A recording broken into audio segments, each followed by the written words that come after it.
আসসালামু আলাইকুম, কেমন আছেন আপনারা সবাই? আশা করি ভালো আছেন, সুস্থ আছেন। আলহামদুলিল্লাহ আমিও ভালো আছি, সুস্থ আছি, আল্লাহর রহমতে। আল্লাহ ভালো রাখছে।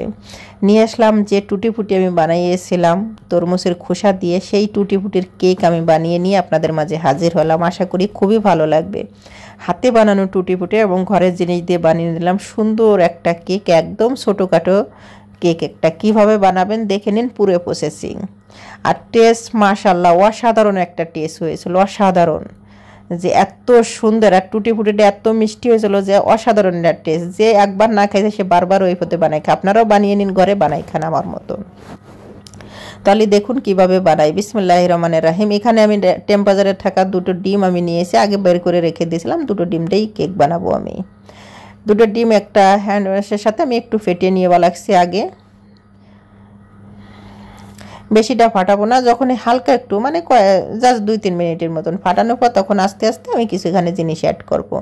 দিয়ে দিলাম চিনি, মানে 1 কাপের নিচে যে ছোটো সেই কাপটার আমি দিয়ে দিলাম চিনি। 1/2 কাপ চিনি ব্যবহার করেছি, এখানে 1/2 কাপ চিনি ব্যবহার করলাম আমি। এখন চিনিটা খুব সুন্দর করে মিক্স করে নিব।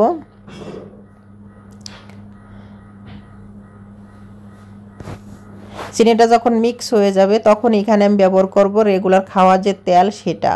এখানে 80 গ্রামের মতন, না সরি 60 গ্রামের মতন এখানে আমি তেল ব্যবহার করেছি। যত 1/2 কাপের নিচে যে কাপটা থাকে সেটার 1 কাপ ব্যবহার করেছি আমি তেল।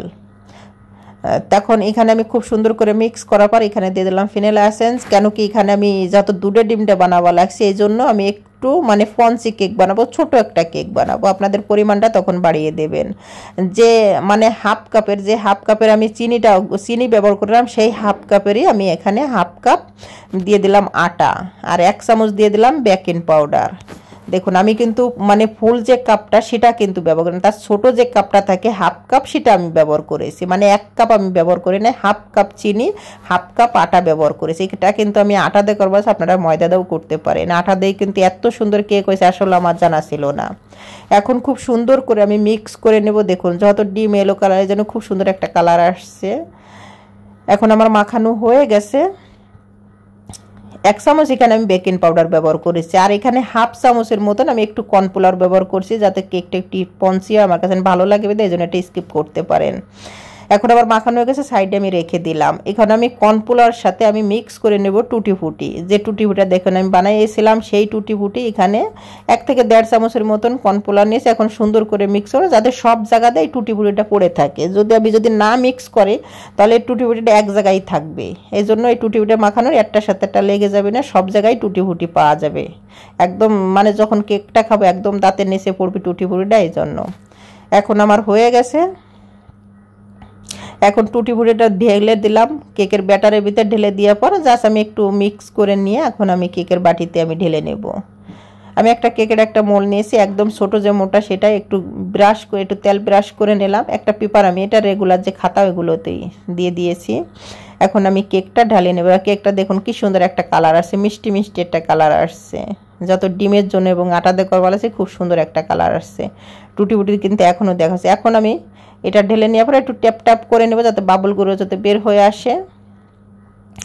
দেখুন এখন একটা প্রেসার কুকারে আগে ফ্রি হিট করে নিয়েছি। প্রেসার কুকারটা আমি প্রেসার কুকারে দেবো। প্রি হিট নিয়ে যাওয়ার পর এখানে আমি জাস্ট 15 মিনিট পর আমি চেক করবা লাগছি। যত প্রেসার কুকার 15 মিনিট পর দেখুন একদম পারফেক্ট একটা কেক হয়েছে, আর কি সুন্দর একটা মিষ্টি মিষ্টি একটা কালার আসছে আমার কেকটা। আমি কিন্তু জাস্ট বেশি সময় লাগে নাই, 15 মিনিট আর 5 মিনিট আমি রেখে দিয়েছিলাম প্রেসার কুকারের ভিতরে, প্লাস আমি 20 মিনিটে কিন্তু এই কেকটা আমি তৈরি করে নিয়েছি। দেখুন একদম ক্লিন আসছে, পারফেক্ট একটা কেক। আর দেখুন কি স্পঞ্জ, একদম নরম তুলতুলে সফট একটা কেক আমি বানিয়ে নিয়েছি। মাশাআল্লাহ অসাধারণ একটা কেক। তাহলে আপনারাও বানিয়ে নিন আমার মতন, ঘরে থাকা উপকরণ দিয়ে সহজভাবে। যখন বাচ্চারা আপনার কাছে খাবার মন চাইবে দেখুন, তখনই আপনি সহজে কিন্তু এই কেকগুলো খুব সুন্দর করে আপনারা বানিয়ে নিতে পারেন। চড়া দামে কেক না কিনে বানিয়ে দিন আমার মতন ঘরে। যাদের ঘরে বাচ্চা আছে তারা কিন্তু সহজে এই কেকটা বানিয়ে আপনারা রেখেও দিতে পারেন, সপ্তাহখানিক ভালো থাকবে। সবাই ভালো থাকবেন, সুস্থ থাকবেন, আল্লাহ হাফেজ।